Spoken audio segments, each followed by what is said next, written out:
Hey, how is everybody today? Good to be with you. I'm David Jackson. I'm with the Baptist Convention of New England. And for those of you that are watching for the very first time, this is our first training session to deal with our Church Health Checkup.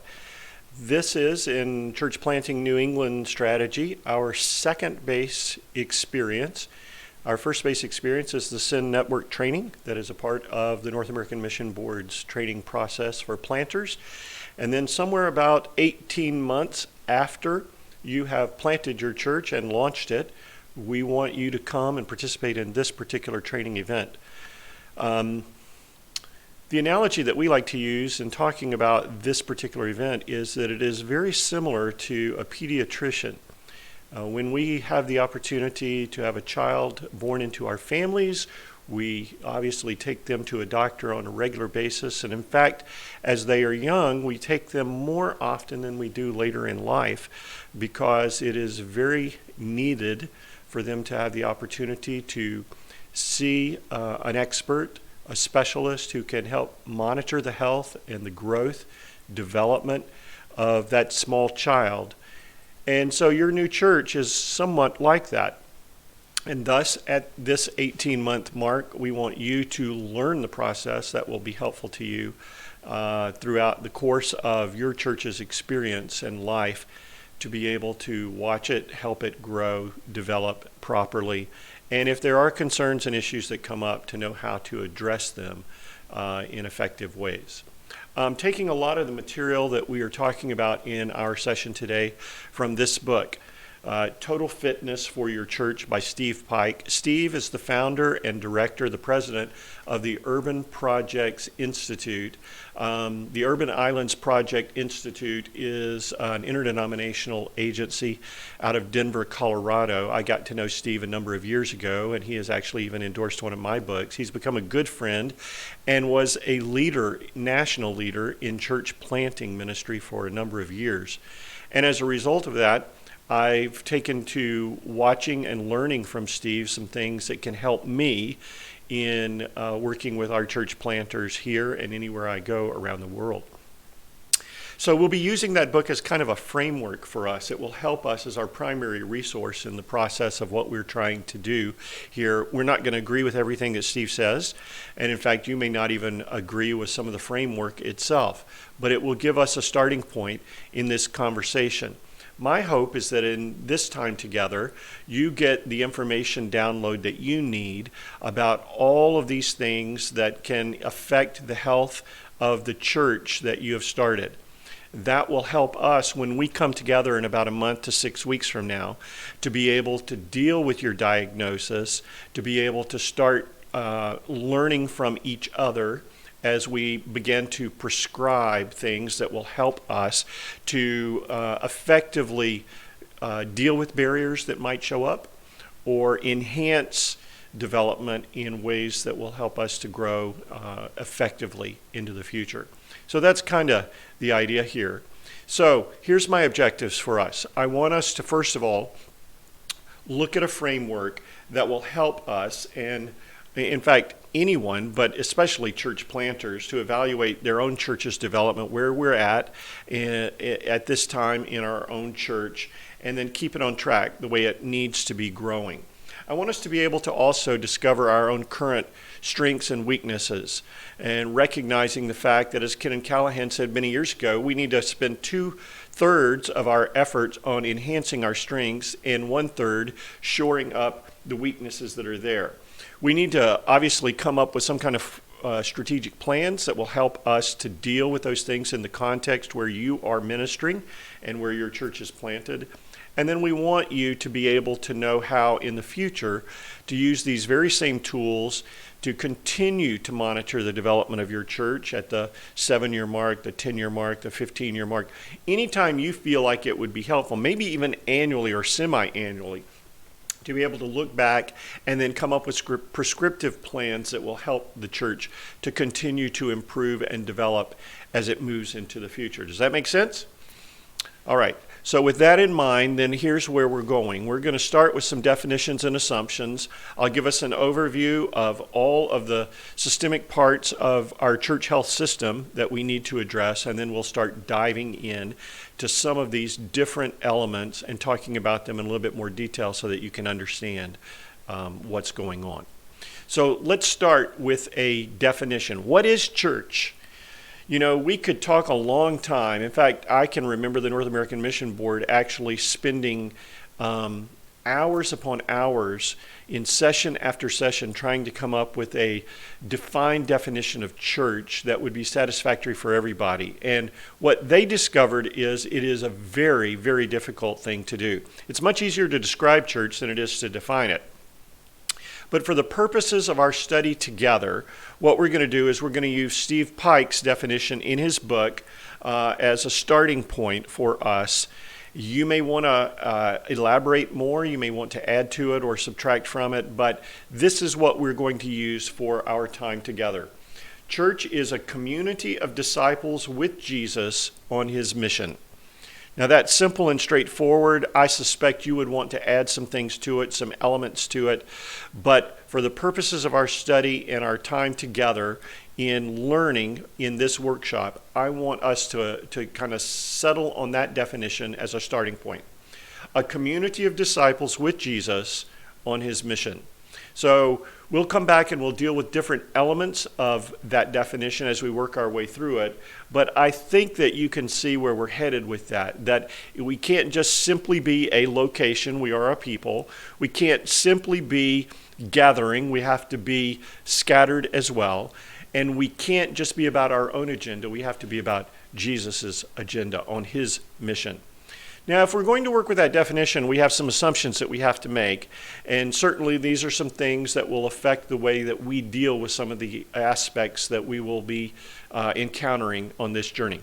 First of all, we have to acknowledge the fact that the church operates as very complex systems, and in fact, those systems grow as the church develops. In other words, in the earliest days of your church, you have the simplest systems to make it function.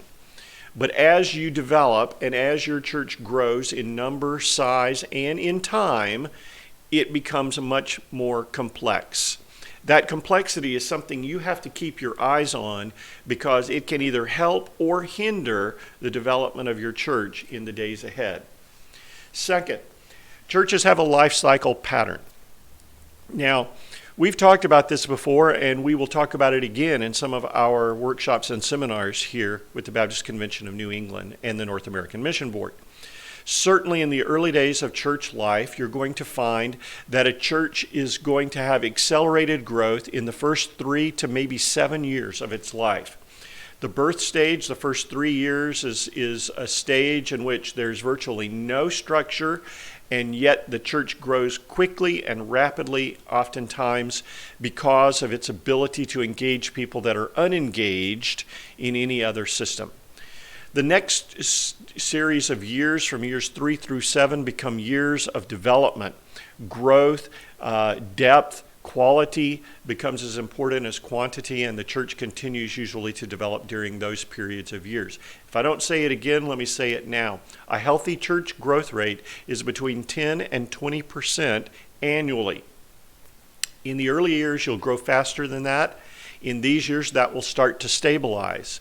In years 8 through 15, as it reaches its apex, you're going to see it begin to become organizationally challenged. And as it's organizationally challenged, it's going to have to structure more effectively to be able to continue to minister as it needs to minister. By that time, it has often reached its zenith, its apex in growth at year 15. Now, that can be accelerated, but most churches only live about 80 years in existence. And oftentimes they will leave a plateau or a developed period of time when they are not growing much more. What we want to do through our period of time today is help you analyze the things that make it grow on that forward side of the growth development life cycle curve and be able to extend it into the future far beyond 15 years. And I am convinced if you continually watch it, if you are monitoring it regularly, and if you are helping to deal with the barriers especially that impact it to try to stop or thwart that growth, then you will be able to extend that period of development far into the future. So that's where we're going today in the time that we talk about these complex systems, in the time that we also recognize the lifestyle pattern of the church. You in your early days, you're still in that birth stage, but you're headed very quickly toward the growth stage that will take place as well. Now, growth is a byproduct of church health. In other words, I had a church planter here in Hudson, Mass. Many years ago when I was planting my last church in Weymouth. And he said to me, our church has grown very effectively over the years. And I asked him, well, how is that? How has it grown so much more effectively, in your opinion, than any other church in the Metro Boston area? Mark's response to me was, I think we've done whatever we can do to keep the barriers down.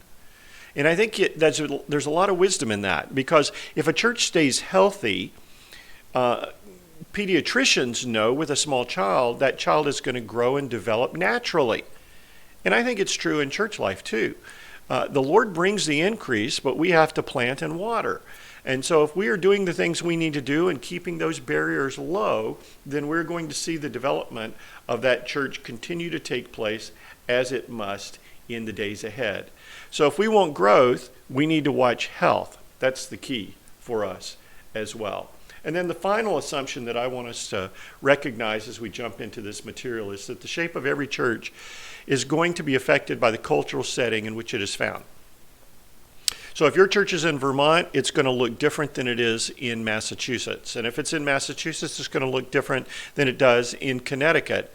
But I'm going to tell you, not only in the state that you're located, but if you're in a rural area, it's going to be different than a city area, urban area. If you're in New England, it's going to be different than the Deep South or in California. And so we have to recognize this is a very important principle, at least an assumption that we make, because many times we get our instructions and our guidelines on how we think we ought to be growing from comparisons made to churches that are written about in books and materials or at conferences from other parts of the country or in other settings than our own.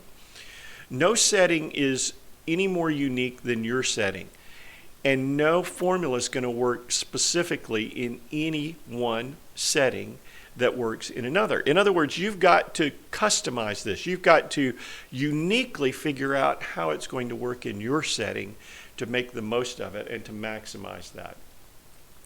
Now, as we move our way through our material today, we're going to use the metaphor of the human body. I think that's the best way to do this, because if we're using the analogy of a pediatrician, then a pediatrician works with a child in that young body as it is growing and developing. And so for us, we need to recognize that the body is going to have implications on the systems that are necessary for us to apply in church life as well as in physical life in its growth and development. Now, Steve Pike in his book is a trichotomist, and by that I mean he talks about the body, the soul, and the spirit all making up the human being. You may or may not agree with that, but for the purposes of our analogy and for the purposes of our study and our time together, we're going to follow his train of thought. This is not a theological statement as much as it is an analogy for us to use in applying to our church's development in these early stages as well. So when we talk about the body, we're going to talk about not just its physical dimension, but its systems that actually enable it to function the way it needs to function in the real world where we are located. When we talk about the soul, we're going to talk about the realm that makes up what we would call the personality, things like the mind, things like the will, things like the emotion, how they all in a collective and integrated way kind of form our personhood, as it were. But we're going to talk about spirit too, as some of those God things, the God stuff, the kinds of connections that we make between person and God, the things that make us uniquely able to communicate with the divine, to experience something beyond just the human world, as it were. And so we'll come back to that at the end of this particular session. So for now, I want us to really deal with the body, and I want us to talk about 8 human systems that we have and compare them in an analogous way to church systems that we have and that need to be a high priority in our development and in our monitoring of our health as an early church. These 8 systems are the central nervous system, which would obviously be the leadership of the church, and specifically proactive leadership. In fact, the adjectives here are pretty important, so hang on this. Everybody has leadership, but not everybody has proactive leadership. And so if you're going to be healthy in church life, you're going to need to be proactive in that leadership. And that's going to give function, it's going to give impulse to the rest of the body and all that it does. You're going to find, second of all, the muscular system. And this is practical ministry. This is where we move into action, and we see that taking place throughout the life of the church. You're going to find the respiratory system. This is our intentional spirituality, where we put a focus on the genuine nature of our connection with God and its relationship with each other as brothers and sisters in Christ. We have, fourth of all, the skeletal system. This is where we find structure in church life, and we need to have that structure that is functional and organizational in its impact. Fifth, the skin and its senses form one of the largest of all of our organs, and it's going to be analogous to worship and what we're calling broadband worship. In other words, a totally integrative and composite kind of form of worship where we impact others beyond ourselves. We're going to talk about the immune system, and that's analogous to face-to-face small groups and how that those are often invisible to the original site of the body at work in its worship experience, and yet behind the scenes they are doing a lot to develop the growth of and health of the church. We're going to talk about the endocrine system, and we're going to talk there about how it compares to contextual evangelism, how that the hormones and the impulses to grow and develop and even mature and reproduce are all a part of what leads us into outreach to reach others in our communities for Christ. And then finally, we're going to talk about the circulatory system, including the heart, and that has to do with significant relationships in church life. What helps all of this hang together in a very specific way and gives it its heartbeat. So let's jump in and let's talk about these 8 different systems one at a time. And as we go through this, here's what I want you to do. I have sent to you some material, or will be sending in the very near future, some Likert scales. Likert scales are scales from 1 to 10, and there are going to be a number of questions that I'm asking you on each of these charts about all of these systems that we're going to be talking about in your church's life. And I want you to evaluate them. I want you to come up with scores that say, you know, we're not doing very well in this area, we're doing exceptionally well in this area. Try to figure out where your church is at in all of these questions and items that we're dealing with on the Likert scales of each of these systems. These 8 systems and 2 other components that we'll add at the end will help form the basis for our diagnosis that we look at down the road a little bit more today. So let's talk about this first system, this proactive leadership, which is kind of like the central nervous system. Now, our central nervous system gives impulse to everything else that is done in the rest of our life, our body as it functions. It works from motor neurons in our brain that run to our extremities and back. It works in sensory nerve endings at the impulses of our body that send messages back to our brain. Back and forth these things go, and they all tie to our spinal cord that through our spinal cord gives flexibility and fluidity to our body as it moves.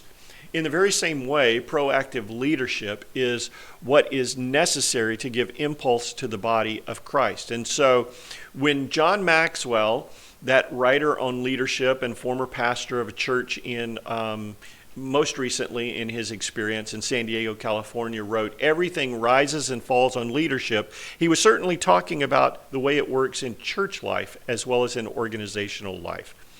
In our church, you, as the leader of the church, will give direction, guidance, and even example to what is important and what is necessary in the life of the church.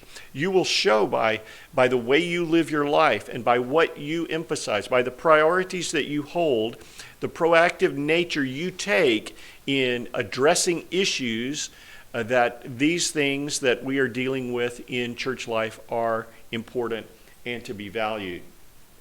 However, we have a lot of challenges that face us in leadership today.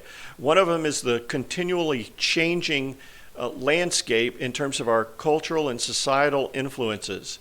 That landscape is continuing to impact us in a variety of different ways as it seems we are accelerating into the future with so much change that is happening, so many issues that are being developed and dealt with in amoral ways, out beyond the bounds of morality, as it were, or in a redefined morality in our world today. And because of that, it is making it much harder for us to make leadership stance and to direct people with the kind of guidance and assurance and confidence that leaders were perhaps once able to have. Our lack of seminary training in leadership development is also something else that comes to play for most of us when it comes to the question of how can I be proactive in being the kind of leader God wants me to be. Most of us didn't even have a course in leadership and how it works and how it functions. And because of that, we are relying more on intuition or examples that we read in books or guidance from other models that we have. In fact, the lack of healthy models is the third thing that I would point out to us. We have so many folks across North America, especially today, that we have looked at as leaders that have some very serious dysfunction. Some of them have fallen morally. Some of them have been involved in things that would be akin to bullying in their leadership styles. And some of these have been key models and examples for us, and yet we come to find that they are not the healthiest of models. In our own lives, many of us come from broken families now, and we don't have good father figures, or our pastoral workers that we watched were workaholics or had other kinds of issues to deal with. And so the lack of good examples creates difficulty for us in leadership as well. And yet when it comes to leadership, one of the things that we have to recognize, just like the central nervous system, is that what will help us to be proactive is good communication. In fact, it may be the key in what we do. I learned a long time ago that when leadership is silent or passive, the people in the congregation get suspicious. I personally feel like that is a result of our fallen sin nature, that we think the worst of people. What is he hiding from us? What is he not telling us? What do we need to know? Or is what he trying to get past us? Or how is he trying to manipulate us? All of these kind of thoughts can run through people's minds when we're silent, and we have to be real careful about that. So good communication is communication that is clear, that is concise, that is consistent with people, and we want to make sure that we are getting the word out to the rest of the body of Christ. The communication that needs to flow from leaders is getting to elders and other church council leaders and such, and on to congregants, and that communication is receiving feedback from them as well. If we are giving communication and not receiving communication, then we are going to have other problems in our congregation, because we are not hearing the congregation, the concerns, the issues, the lack of awareness or information they're receiving that is so necessary for them in that process as well. So we've got to have information going out. We have to have information coming in. Both of these things are vitally important for us to be able to function as leaders as necessary. In fact, in every good system, there are always intentional feedback loops that are built into that system where we hear from our congregation, whether it be through family meetings, or some kind of feedback on the communication card, or conversations, or some other way that we receive that in a formal, intentional manner. If it's not intentionalized, it will go underground, and that means gossip, and that means backbiting, and that means criticism that will come out in other ways that are unhealthy and difficult for leadership to deal with. So, formalize that process and make sure that you are communicating to them in a regular, consistent, and concise, clear manner. And make sure that they are having the opportunity to give feedback to you as well as the church makes decisions and as they are sharing those decisions with the people of the congregation. So that's the first system. Proactive leadership, functioning kind of like the central nervous system. Take time now and deal with your Likert scale to evaluate your church. Where is it at in terms of its proactive leadership, your role, and the role of those that are working with you as leaders in analyzing what is happening in your congregation today?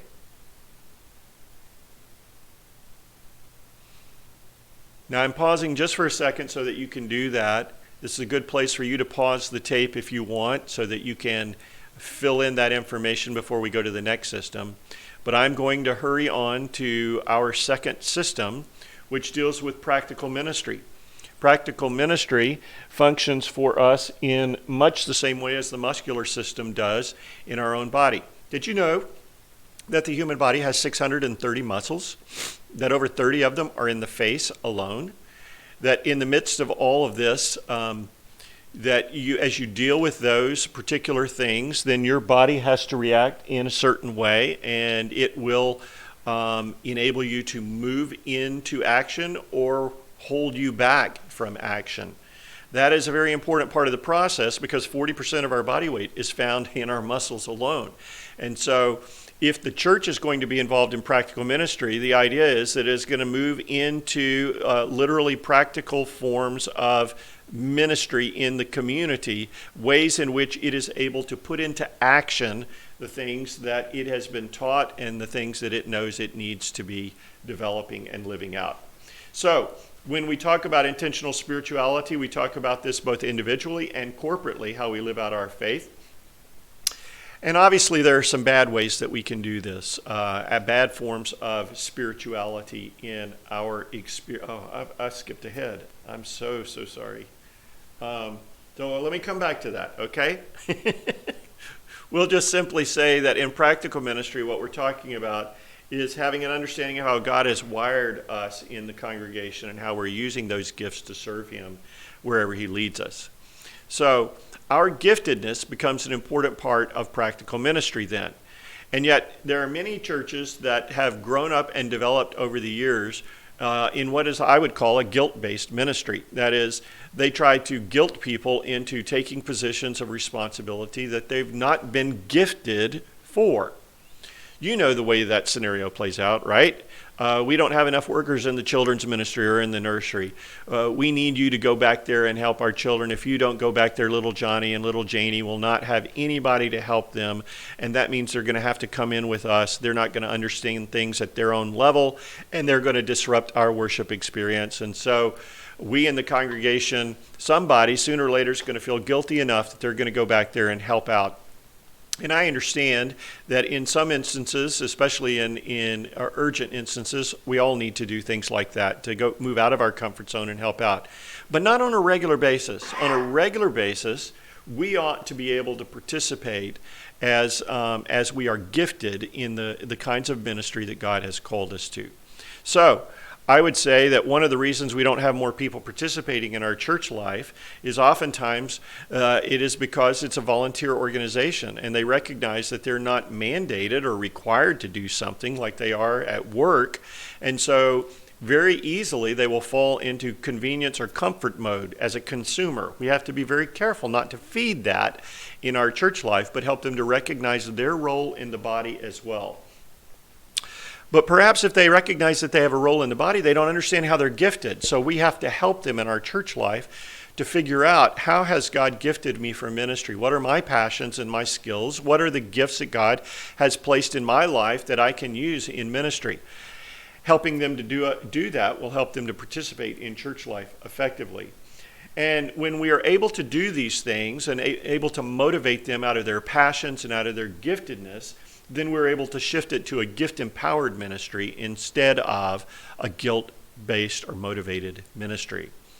So take a moment again now and look at that Rickert scale that deals with your practical ministry in church life, and evaluate your church on where it's at in regards to those things.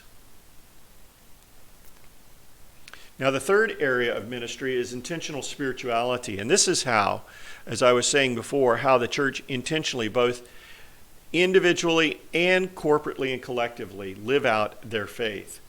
Now, there are a lot of bad forms of spirituality out there today, and many of us are having to deal with some of those bad forms.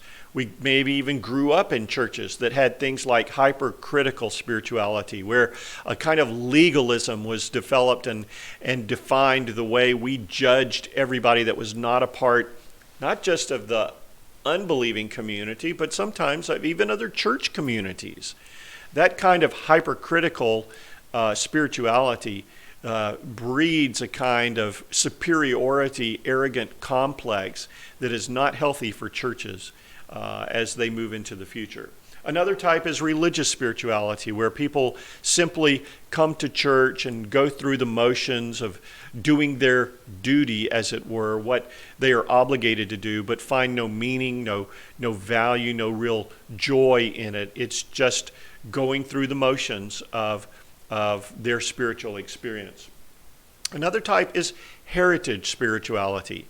What Pike in the book calls a kind of experience in which they lean upon the experiences of their predecessors or of what they were raised in their own experience. And so if they were churched people, they may have certain traditions or histories of certain things that they did that they think, well, why are we not doing those in our church? Or those are valuable simply because I did them, but they don't understand why they were doing them at all. And thus it can become we ought to do that because we used to do that kind of mentality. And that doesn't feed spirituality. It actually creates boundaries on our spiritual growth and development in life. And then we can have super spiritual spirituality, where we can think more of ourselves than we ought to.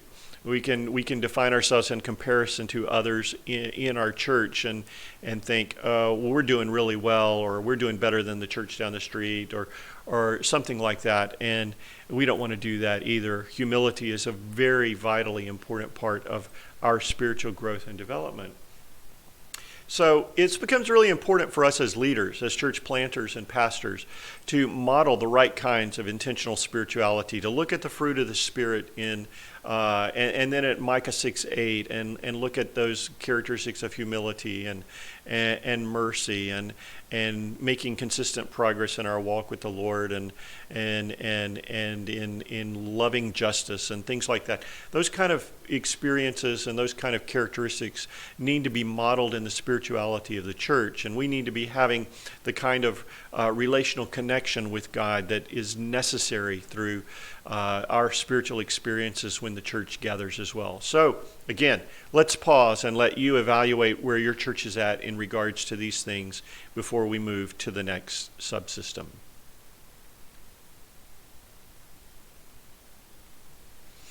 Now let's talk about organizational structure. Organizational structure is kind of like the skeletal system that we deal with in our own life. We have 206 bones in our body. Every one of those is important. They're not really redundant. And if one of them is broken or not functioning as it should, then you will know it right away. It lets you know, and it will affect the function of the body as a whole. When we talk about the structure of a church, we're talking about the organizational and decision-making apparatus that helps it to functionally do the things that are necessary to facilitate ministry. Now, I say all those words significantly because oftentimes structure comes to feed itself, to provide for itself, as it were, a life of its own. Those things are not supposed to happen with structure. Structure is supposed to be like the skeleton in the sense that a skeleton is not seen, it is not evident. It has flesh and blood on top of it that helps it to function the way it ought to function and to do the things that it ought to do. It ought to be hidden from view and yet enable the body to do the things that it needs to do. Sometimes there are dysfunctional elements to the structure of church life that can develop just like it can in a person's life. For example, in a church's life, that lack of training about organizational structure, what I call organizational engineering, has not been taught to a pastor. He doesn't understand how organizations or how institutions or how even groups function and the dynamics of what group life will do, and how when an organization becomes developed, how it needs to have certain types of structure that are important. He will look instead to the government to give guidance on constitution and bylaws and things like that. He'll look for templates and not ever ask the right question, which is, why do we do what we do? How are we going to do that to effectively accomplish the purposes that God has placed us here to do?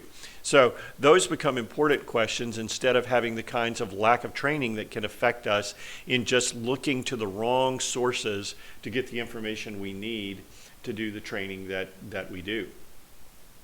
An unhealthy understanding of the relationship between the pastor and the rest of the congregation can affect the church in its development of organizations as well.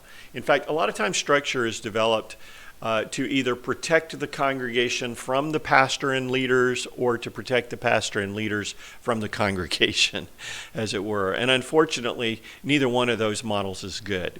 It ought to be a cooperative venture that helps them to find a regular process that is acceptable and agreeable to all parties to move forward in the decisions that need to be made about ministry. And then there's this thing in our world today called dwarfism, where a body, its skeleton will not continue to grow, but the rest of the body continues to grow normally, and it will outgrow the skeleton that it has. And that's unfortunate in church life too, when we have a church that can't develop a skeleton fast enough to keep up with the growth that is taking place. The body outgrows it. What happens in a situation like that is that the church is not able to minister effectively to all of its people, and certainly not beyond the people that are a part of it, because it is not functionally structured in a way that can help it to actually minister to everybody as needed. So we don't want to see these kind of things take place, because they can affect low self-esteem in the church's life. They can affect a variety of other concerns and issues that will leave it less confident in moving forward and doing the things that God has placed it there to do. So, how about evaluating your church right now in regards to its own structural functionality, looking at it to see, is it organized as it should be? How would you evaluate that at this time in your church's development? We'll pause.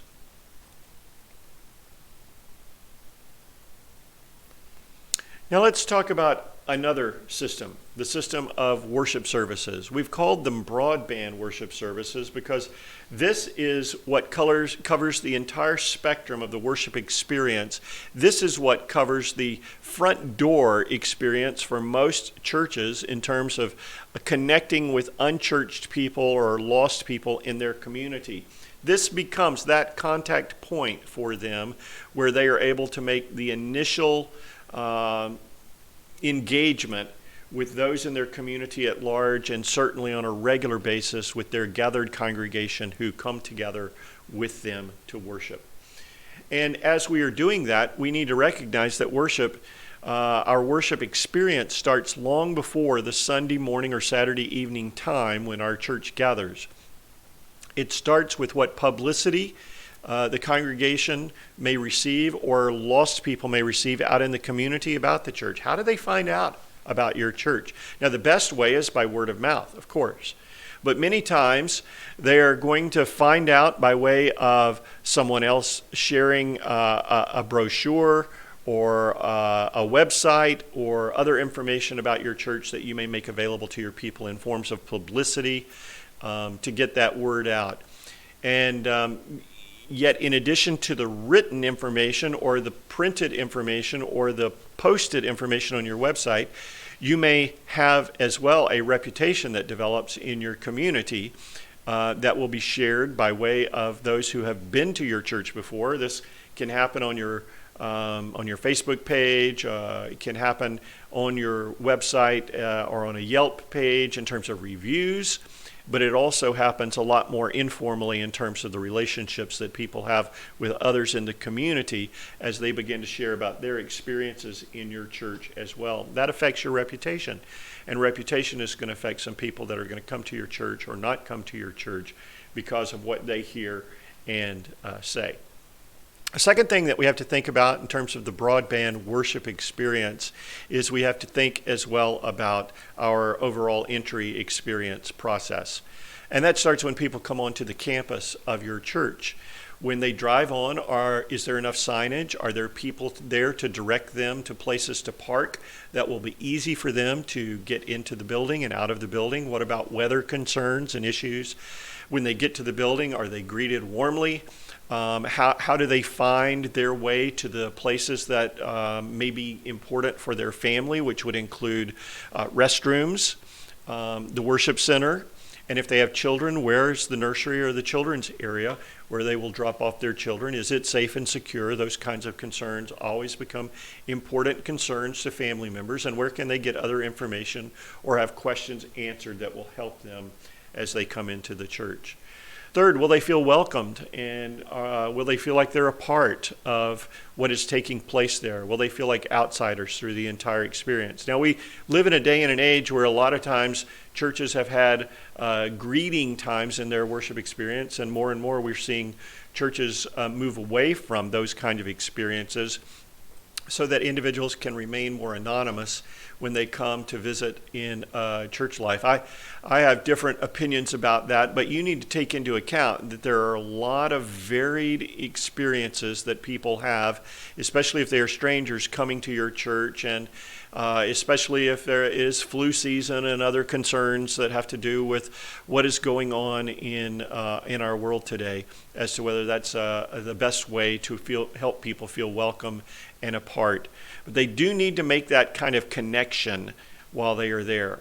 And how do you do that? How do you help them feel the warmth and the friendliness of your church? Every church I've ever been to, and I've been to a lot of churches over the years, feels like they're a friendly church. But I would say as an outsider, not all of them are nearly as friendly as they think they are. And you need to gauge that. Outsiders are the best way to get an idea of how friendly your church really is. And then they want to connect with what's being shared. And I mean specifically what's being shared from the platform. In the sermon time, does it connect with them at a tangible level? Is it practical? Is it relevant in terms of the message that is being presented?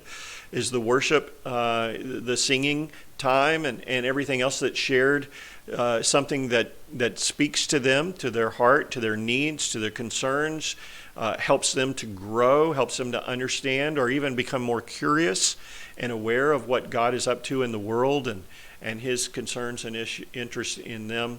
Those kind of things can be very, very valuable to them also during that process.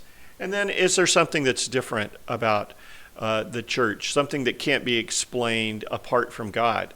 I would hope that would be a part of their experience there.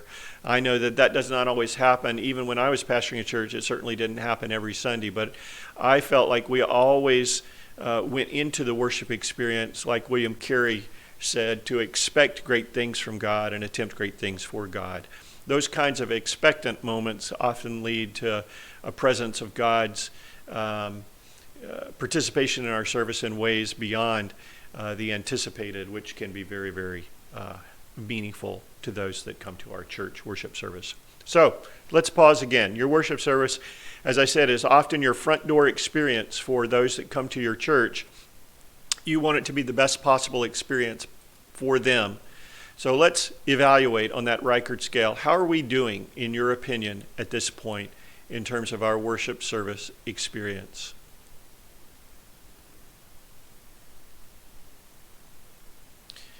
Now let's talk about face-to-face small groups.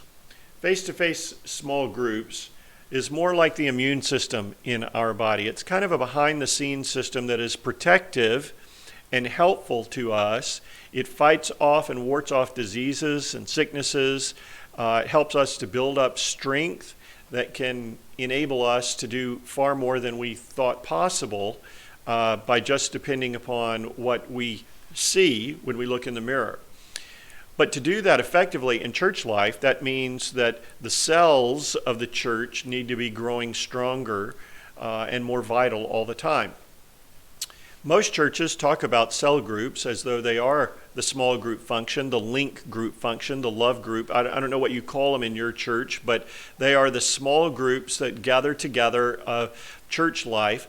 And they will have a variety of different functions. One of the questions that I'm always asked is variety good in small groups? Should they all be doing the same thing all the time? Should they be doing a variety of different things that speak to the needs? I think that's a question that I can't really answer for you in your church, but you have to think through that process. Why do we do all the same in small groups or have a variety of options for people to pick and select from? Those decisions will affect those that come in ways that impact their development and their growth as disciples for Christ. For most people, our small group time is a time not just for fellowship, but it is for disciple development. And that means it's an important part of the maturing of a believer into a fully devoted disciple of Jesus Christ. If that's the case, then we have to enable individual disciples to grow as they need to grow. There is an issue that has come up in previous generations and in some churches today, what the body would liken to autoimmune diseases. An autoimmune disease is a disease in which the body attacks itself and its own immune system because it's not protecting itself from things that need to be taking place. And I think in some churches, they are afraid of small groups because they're afraid that they will speak poorly of what leadership has decided, that it will become gossip factories, that it will lead people astray into heresy, far from the truth of what is being taught in the pulpit, things like that. So small groups can often be discounted or disregarded. And yet, along with worship services, small groups and worship services probably are the key elements in terms of the tangible expressions of church life that are necessary for disciples to grow to maturity. And that means that they need to be constantly developing, constantly reproducing new cells or new small groups in church life, and that they need to be having the opportunity for individuals for iron to sharpen iron as they grow with each other and help each other develop as well. They are indispensable for the life of a healthy disciple. So how's your church doing in small groups? Take a minute again and look at the Likert scale and evaluate your church.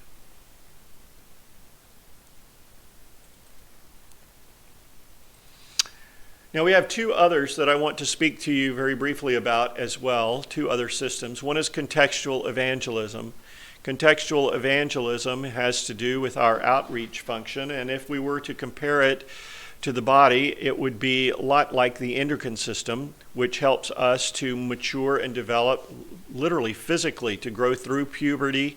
It gives us the hormonal balance that is needed, or imbalance at some points, that accelerates and spurts our growth and development, and then hopefully balances down and helps us to deal with the rest of life in our mature ages. In the midst of what we are doing to reach out into the community, our evangelism process is our desire to grow beyond where we're at, to mature and to reach others. And so to do that effectively, we need to recognize that contextual evangelism, hear me now, contextual evangelism is the healthiest driver of our new growth in the church.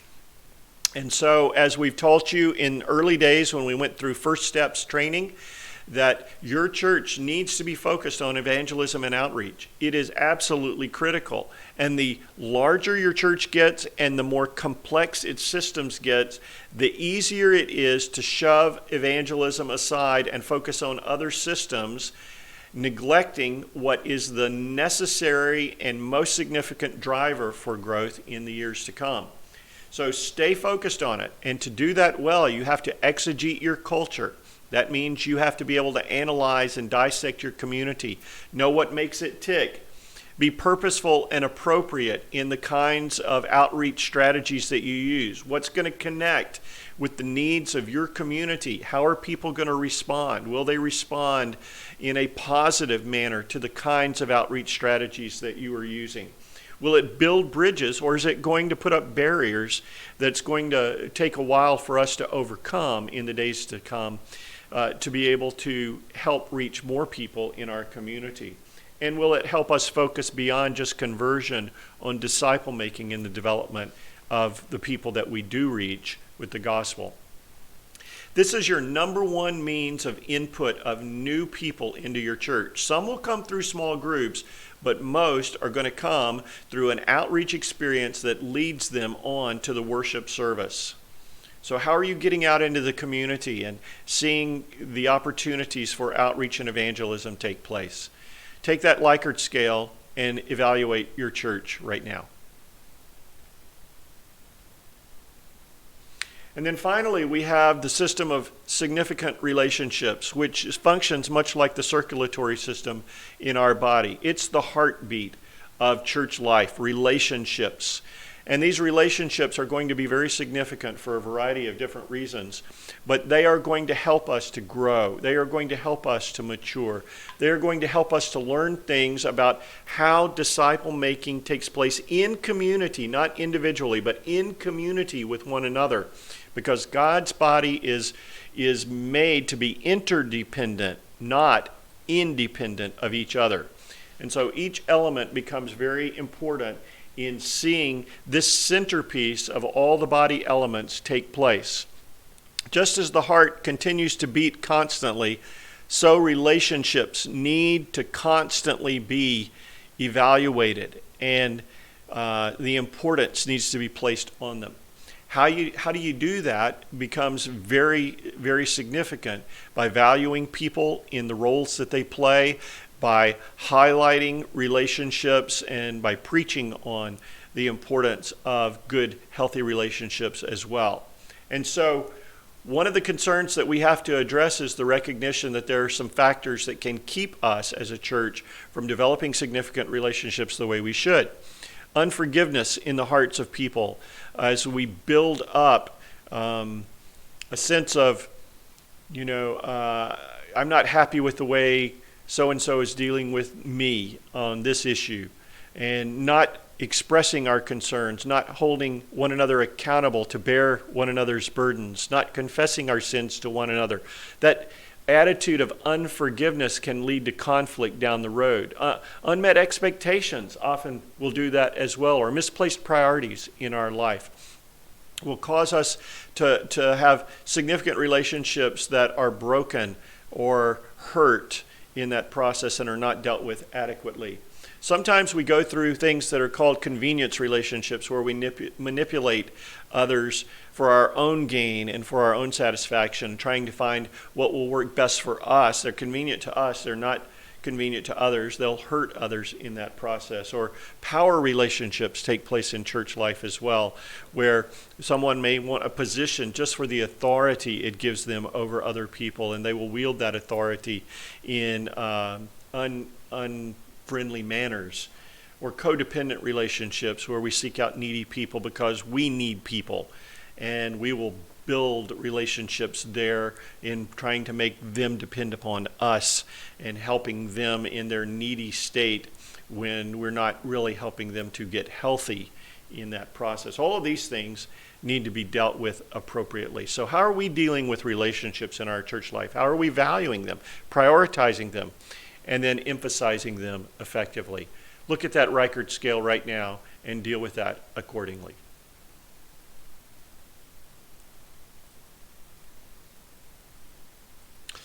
Finally, there are two other areas that I want us to consider briefly in our time together today. One of them is the place of our diet, and another has to do with exercise. We talk about the physical body. You got to talk about diet and exercise, right? I mean, your doctor talks to you about it every time. He talks to me about it every time. And so it becomes important for us to recognize. And of course, the diet is very much like the digestive system in the human body. You are what you eat. Isn't that what the doctor tells you?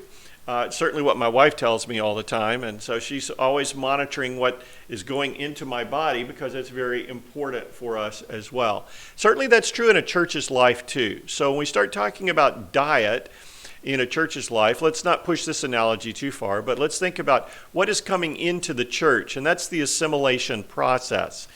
As people come into the church, how do we evaluate them and how do they feel comfortable as being a part of our church family?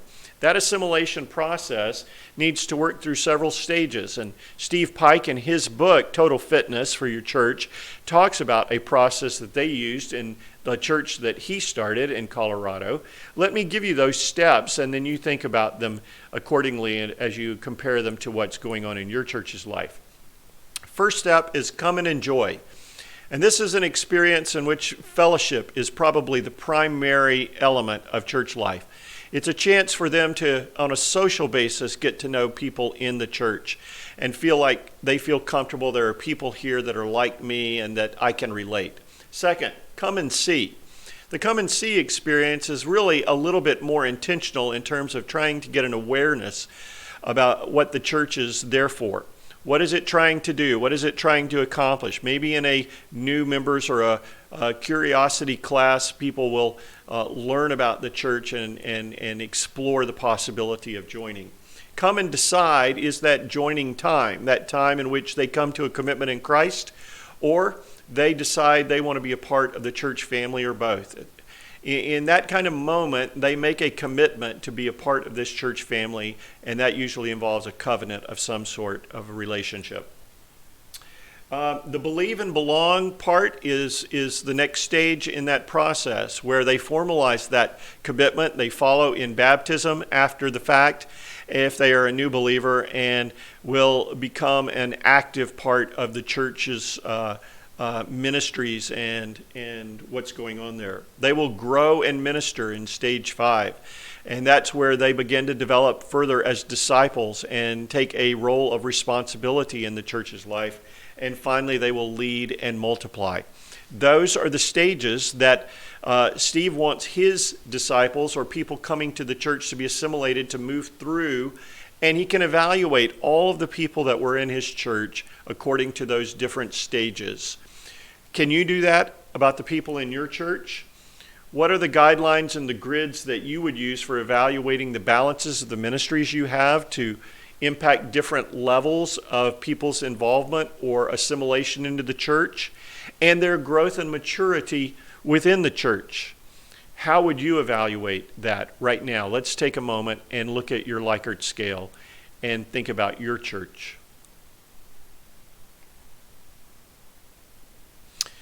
And then finally, we're going to move on to talk about the exercise. Well, let's see. I got a couple more slides here I want to talk to you about diet. I'm looking at the time and thinking, hey, this is going to go past an hour in length, right? Yeah, so just a little bit. Okay. Well, we're going to keep on going. Okay, so let me talk to you about some other things here as well. Now, sources of good nutrition for your church would obviously start with the Bible. The Bible has to be foundational to all that you do. And yet I would say to you, there are probably some other sources, at least Steve mentioned some other sources, that are going to impact the way that you deal with the people in your church as well. You're going to need to have other commentators that speak into their life, other significant Bible teachers.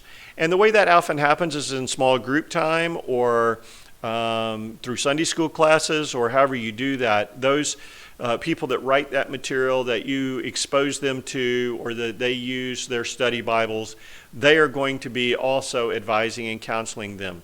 Do you give recommendations to your people about those kind of things, or do you pick those out yourself? Prayer is going to also be a part of the diet that helps feed them during this process in their development.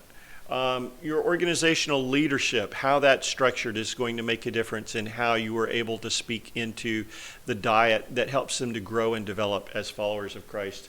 And finally, relevant cultural news, even local news, also is going to help as well. So think about all of those things and what you are putting in the hands of your people and how they are accessing that information, because it is going to affect the way that the information you share from the pulpit and in small groups is colored and understood by them. Then let me mention a few ways that Steve talks about improving your preaching and teaching in your church life, especially as you deal with the Word of God. First of all, make sure you're reading the Word of God devotionally, not just academically, not just to prepare your sermon, but use it in a way that God is able to speak into your heart, not just to dissect it and analyze it for study or for your sermon. Second, listen to great preaching and teaching. Find ways to listen to podcasts and other messages from pastors and great preachers and teachers on the radio, or however you do that as you travel around or make time in your schedule to learn from them what the Bible has to say. Understand the dynamic of urgency. The passion in which you present your message will speak in regards to the content that you give to those that are listening to you. And then strive for clarity. It's much more important that you be clear than comprehensive. Make sure that people understand what you are saying and that you are calling them to a decision or to an action. My wife tells me all the time that I call people to too many actions, and that will paralyze them into inaction. So think about, what do I want listeners to do in response to this message, and help them to do it. There's this thing that Steve calls the perspiration factor, which means when you're about ready to quit, go a little farther in your study and analysis and development of your sermon. It is that last little bit that can often make the biggest difference. And then finally, have others evaluate your sermons and your teaching as well, so that you can do it better in the future. This is the means of improvement in the days ahead.